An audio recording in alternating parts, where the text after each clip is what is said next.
ಎಲ್ಲರಿಗೂ ನಮಸ್ಕಾರ. ನಾನು ಶೋಭಿತಾ. ಇಂದಿನ ಪ್ರಬಂಧ ವಿವರಣೆಗೆ ನಿಮಗೆಲ್ಲರಿಗೂ ಸ್ವಾಗತ. ಇಂದಿನ ವಿಷಯ ನೀರು. ನೀರು, ಜಲ ನಮಗೆ ಪ್ರಾಣವಾಯುವಿನಷ್ಟೇ ಮುಖ್ಯ. ನೀರು ಒಂದು ದ್ರವ ರೂಪದ ವಸ್ತು. ನೀರಿಗೆ ವಾಸನೆ ಹಾಗೂ ಬಣ್ಣ ಇಲ್ಲ. ನೀರು ತನ್ನ ಸ್ವಂತ ಆಕಾರ ಹೊಂದಿಲ್ಲ.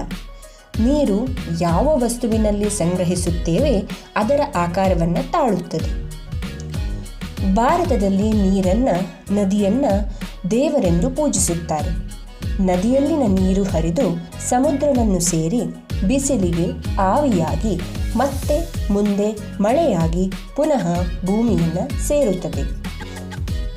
ನೀರಿನಲ್ಲಿ ವೈಜ್ಞಾನಿಕ ಹೆಸರು H2O.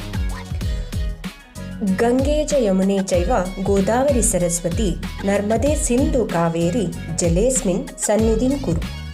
ಸ್ನಾನ ಮಾಡುವ ಹೊತ್ತಲ್ಲಿ ಈ ಮಂತ್ರವನ್ನು ಪಠಿಸುತ್ತಾ ನೀರಿನಲ್ಲಿ ಗಂಗೆ, ಯಮುನಾ, ಗೋದಾವರಿ, ನರ್ಮದಾ, ಸಿಂಧು ಹಾಗೂ ಕಾವೇರಿ ನದಿಗಳನ್ನು ಅಂದರೆ ದೇವರ ಸಮಾನವಾದ ನದಿಗಳನ್ನು ಬರಮಾಡಿಕೊಳ್ಳುವ ಅತ್ಯಪೂರ್ಣ ಭಾರತೀಯ ಸಂಸ್ಕೃತಿ ನಮ್ಮದು.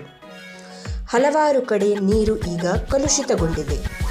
ನಿಮ್ಮೆಲ್ಲರ ಕರ್ತವ್ಯವೇನೆಂದರೆ ಮುಂದಿನ ಪೀಳಿಗೆಗೆ ಹಾಗೂ ನಮಗೆ ನೀರಿನ ಅಭಾವ, ಅದರಲ್ಲಿಯೂ ಶುದ್ಧ ನೀರಿನ ಅಭಾವ ಸೃಷ್ಟಿಸದೇ ಇರುವುದು, ನೀರನ್ನು ಮಲಿನ ಮಾಡದೇ ಇರುವುದು ಹಾಗೂ ನೀರನ್ನು ಸಂರಕ್ಷಿಸುವುದು.